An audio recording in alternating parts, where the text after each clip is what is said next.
राहुल गांधी जहां कहीं भी रहें, मोदी सरकार को परेशान करते ही रहते हैं।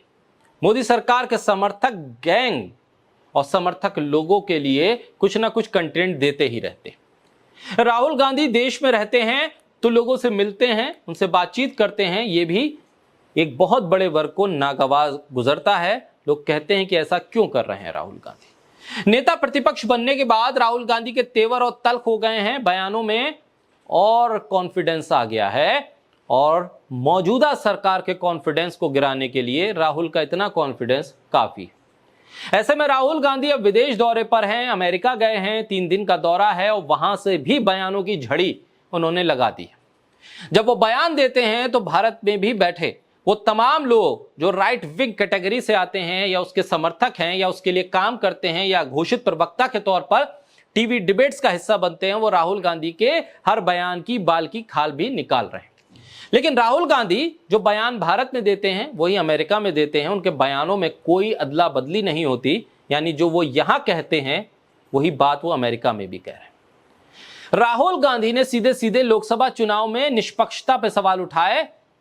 चुनाव आयोग की निष्पक्षता सवालों के कटघरे में शुरुआत से है, उस पर एक बार फिर उन्होंने गंभीर सवाल उठाए, यानी उस बात को दोहराया है जिस बात को राहुल गांधी हो या विपक्ष का कोई और नेता, आम जनता हो, लगातार कह रही है कि आखिर ऐसे कैसे होता है चुनाव, और इतना निष्पक्ष चुनाव आयोग हुआ करता था भारत का, वो कहां गया। राहुल गांधी ने कहा कि चुनावों से पहले हम इस बात पर जोर देते रहे कि संस्थाओं पर कब्जा किया जा रहा है, हमारे पास निष्पक्ष खेल का मैदान नहीं था, यानी लेवल प्लेइंग फील्ड नहीं थी।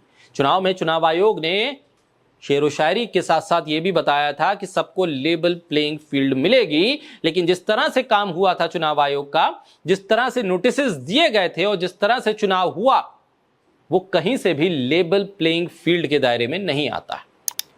राहुल गांधी ने कहा कि हमारे ऊपर वित्तीय जोखिम डाला गया, हमारे अकाउंट्स को फ्रीज किया गया, हमें बार बार इनकम टैक्स डिपार्टमेंट की तरफ से नोटिस दिए गए और लेवल प्लेइंग फील्ड के नाम पर चुनाव आयोग खामोश रहा। चुनाव आयोग वही कर रहा था जो बीजेपी चाहती थी, जो कांग्रेस के विरोधी खेमे के लोग चाहते थे। राहुल गांधी ने कहा कि ये चीजें अचानक एक साथ आने लगी। उन्होंने कहा कि मुझे नहीं लगता कि निष्पक्ष चुनाव में बीजेपी 246 के करीब थी। यानी राहुल गांधी ने उसी बात को दोहराया जो भारत में बैठे कई चुनावी सर्वेस के जरिए सामने आया।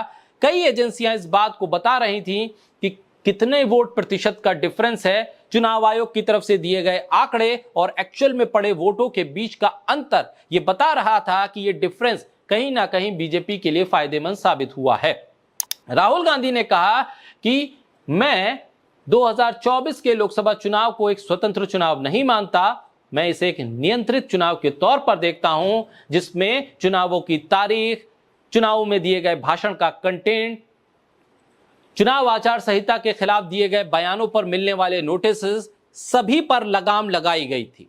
राहुल गांधी ने कहा कि पूरा अभियान इस तरह से बनाया गया कि नरेंद्र मोदी पूरे देश में अपनी बात कह सकें। जिन राज्यों में वो कमजोर थे वहां अलग तरीके से चुनाव को डिजाइन किया गया, उन राज्यों में अलग तरीके से जहां वो मजबूत थे। राहुल गांधी ने कहा कि शिक्षा प्रणाली पर आरएसएस का कब्जा है, जिसको वो भारत में भी दोहराते हैं, भारत की संसद में भी दोहराते रहे, वही बात उन्होंने अमेरिका में भी कही।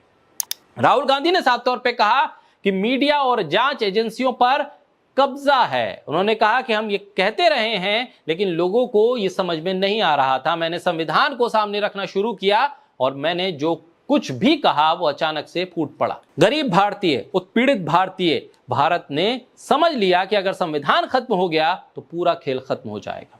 राहुल गांधी ने वॉशिंगटन में कहा कि मैं नरेंद्र मोदी से नफरत नहीं करता, मैं उनकी बात से सहमत नहीं हूं, लेकिन मैं उनसे नफरत नहीं करता, मैं कई बार उनसे सहानुभूति रखता हूं, मुझे विश्वास है कि हम चुनाव लड़ेंगे और जीतेंगे। राहुल गांधी ने कहा कि आधे प्रचार के दौरान नरेंद्र मोदी को नहीं लगा कि वो 300 या 400 सीटों के करीब हैं। जब उन्होंने कहा कि मैं सीधे भगवान से बात करता हूं तो हमें पता था, हम जानते थे कि हमने उन्हें पूरी तरह से ध्वस्त कर दिया। हमने इसे एक मनोवैज्ञानिक पतन के रूप में देखा है। नरेंद्र मोदी को सत्ता में लाने वाला गठबंधन टूट गया, सरकार और 2 या 3 बड़े व्यवसायियों के बीच एक बड़ी साठगांठ है। यानी राहुल गांधी लगातार अपनी बातों को दोहरा रहे हैं और बता रहे हैं कि किस तरीके से भारत का विपक्ष इस चुनाव को लड़ पाया, किस तरह से चुनाव आयोग ने काम किया, किस तरह से संस्थाओं ने काम किया, किस तरह से एजेंसीज ने काम किया। और भारत का लोकतंत्र अगर मजबूत हो रहा है और विपक्ष मजबूत हुआ है तो उसके पीछे किस तरह की रणनीति रही। राहुल गांधी ने हर सवाल का जवाब दिया और हर उस बात को कहा जो भारत की संसद में भी कह चुके हैं। बावजूद इसके एक बहुत बड़ा वर्ग है जो राहुल गांधी की बात में बाल की खाल निकाल रहा है और यह बताने की कोशिश कर रहा है कि राहुल गांधी देशद्रोही है।